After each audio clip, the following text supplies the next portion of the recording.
Hola, ¿cómo les va? Sean muy bienvenidos a este espacio de aprendizaje y novedades de Belki. En esta oportunidad vamos a hablar sobre routers. ¿Cuál es su función real? ¿Qué características tienen? ¿Qué tipo de routers encontramos en el mercado? ¿Es el router adecuado el que tengo o el que compré?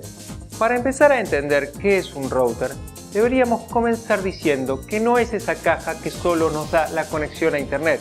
En realidad, es muchísimo más importante, más aún hoy con las nuevas tecnologías, donde nos encontramos con varios y diferentes dispositivos conectados a una misma central. Al router, entonces, podemos nosotros distinguirlo como el centro neurálgico, como el cerebro de las comunicaciones de nuestra casa o de nuestro negocio, con Internet y con todos los demás datos que querramos compartir entre nuestros dispositivos. ¿A qué datos me refiero, por ejemplo? A las películas o a la música que tenemos almacenada en nuestra computadora y queremos reproducirlas en nuestros nuevos Smart TV u otros dispositivos inalámbricos con acceso a Internet.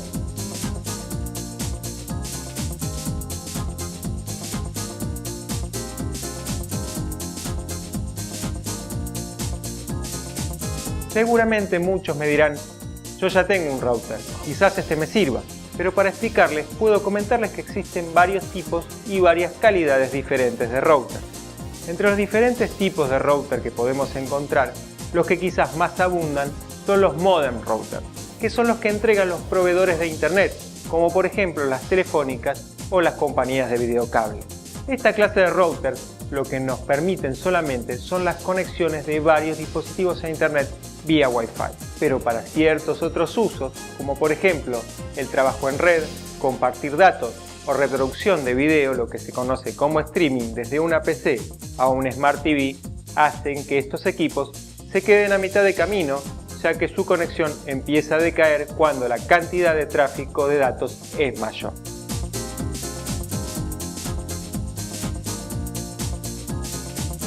Ahora la pregunta que me haría sería, ¿cómo puedo hacer para darle más posibilidades de conexión a mi hogar y aumentar la velocidad de mi tráfico de datos? Como por ejemplo los datos de video, que son los que a mí más me interesan.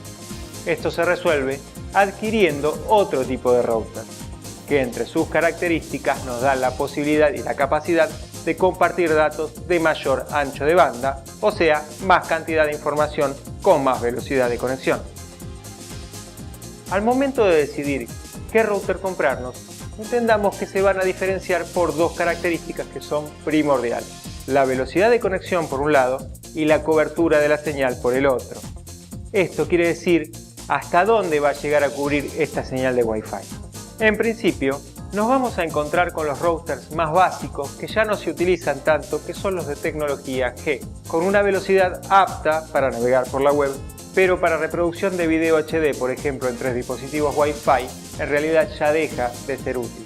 Por ende, tenemos el segundo espectro de routers, que son los que se denominan N, que es la tecnología que hoy se está desarrollando con más fuerza, y como diferencia diremos que además de ser mucho más rápidos de velocidad que los G, tienen una cobertura de señal mucho más grande por tener más antenas.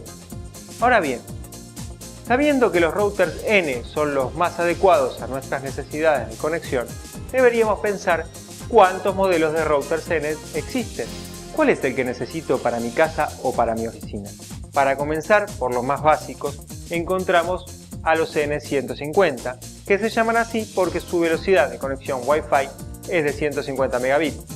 Estos routers pueden ser útiles para hogares preferentemente en una sola planta, donde no se conecten más de 2 o 3 equipos inalámbricos por Wi-Fi. Cuando necesitamos conectarnos en hogares de más de una planta o con varios equipos conectados al mismo tiempo, ahí ya deberíamos pensar en comprar un router más potente por cobertura y por velocidad. En este caso nos estamos refiriendo a un router que cumpla con la norma N300, con una velocidad de 300 megabits, el doble que la anterior, y con la particularidad de contar con más antenas, lo que nos otorga más cobertura de la señal. Ahora, si nuestro caso es el de una casa muy grande o una pyme donde nos encontramos con muchas computadoras que conectar tanto vía cable como vía Wi-Fi, quizás el router que necesitamos es el tope de línea, o sea el N600, que obviamente cuenta con el doble de velocidad de 300 y mucho más aún del 150. Entonces, para resumir, y según nuestras necesidades de conexión, nos podemos encontrar con los N150 para hogares pequeños o pocas conexiones al mismo tiempo, el N300 como un estándar donde cualquier hogar puede conectarse con varios dispositivos y transmitir video HD desde PC o tablet a televisores, o el N600 cuando necesitamos mucha cobertura, muchas conexiones y mucha velocidad. Les mando un gran saludo y seguimos conectados en este espacio de entrenamiento y novedades de Belkin. Hasta luego.